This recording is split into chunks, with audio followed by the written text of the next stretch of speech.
throughout the entire routine. And then my all-time favorite are elbows. Y'all remember Nancy Kerrigan? Poor thing. You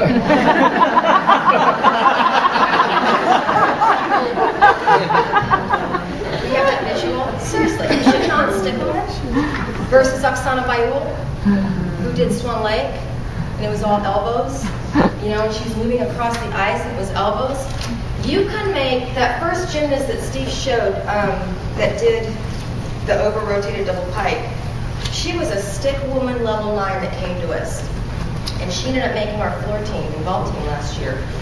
And I spent 4 years with her, working with her transitions, which were mainly to get her to look, instead of like a level 9, to make her look like an elite athlete.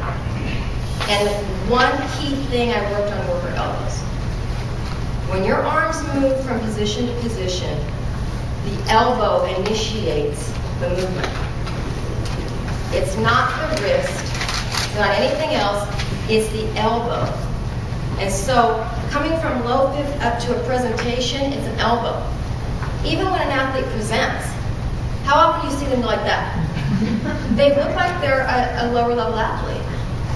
The athlete that understands, some of them do it naturally, but most of them have to be told, your transitions move from your elbows. In football, you throw your elbow. It's just God gave us elbows for this reason. To make us look really cool.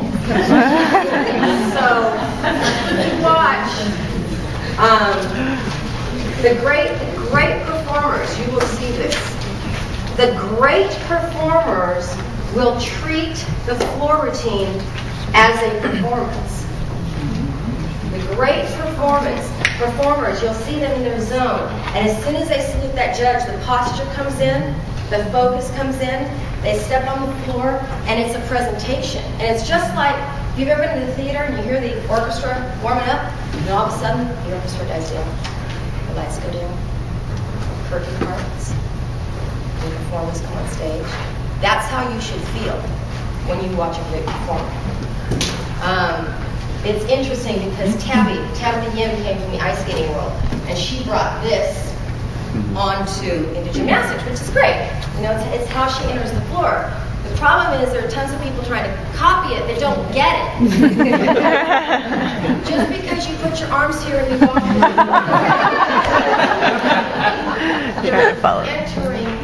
you're starting a performance. And that gets to the internal part of artistry. Artistry comes from your heart and your soul.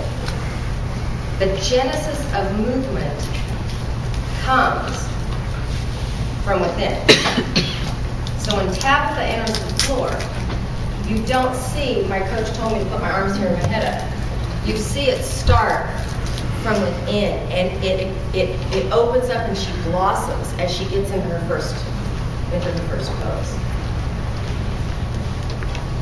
A great performer understands breathing. A great performer, you know how many times you can see athletes hold their breath. That comes from within. And lastly, talking about this one little segment, the movement, I think you'll all understand this when I say it. Too many times gymnasts look like, I'm doing this movement because this is what my coach told me to do. The movement is created. The movement comes from the music. Is that weird? Okay. George Balanchine, again, he loved women, and he had 7 wives. And he used to say that God creates, because a lot of times people say you're a great creator. I love what you created. I didn't create anything. God creates. He would say woman inspires, because he was a womanizer. And man assembles. He would call himself a craftsman. And I believe that as well. Only I believe that God created, he created all this movement, and the ability for us to be able to move. But music inspires the movement, and woman, man assembles. The music should inspire the athlete.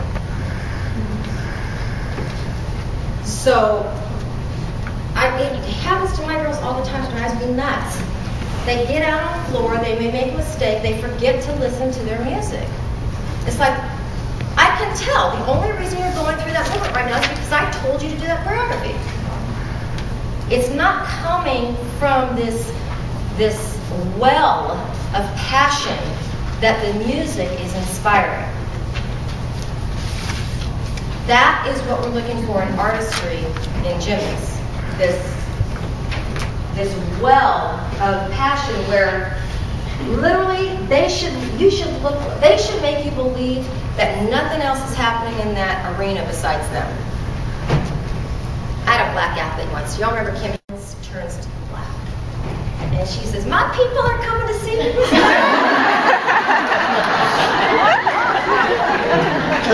Yes, Kim, your people are coming to see you.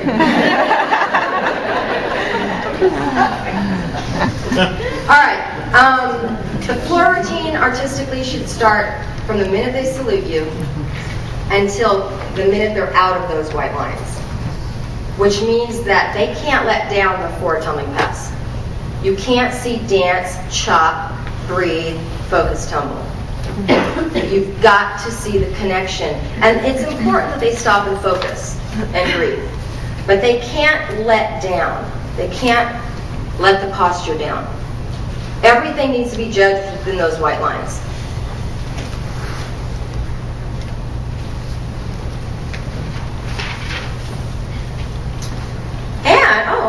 Yeah, they can't let down.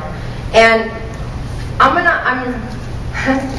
hoping not to get too personal here with judges, and I'm sure that none of you do this.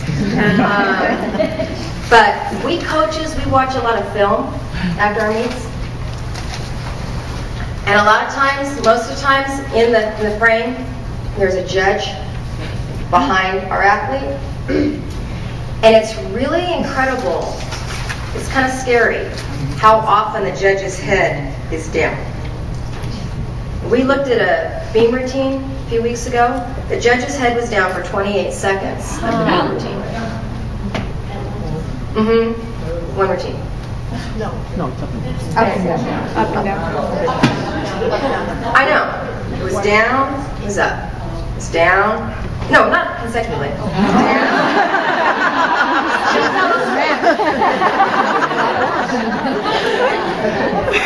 She was my reflective. No, seriously.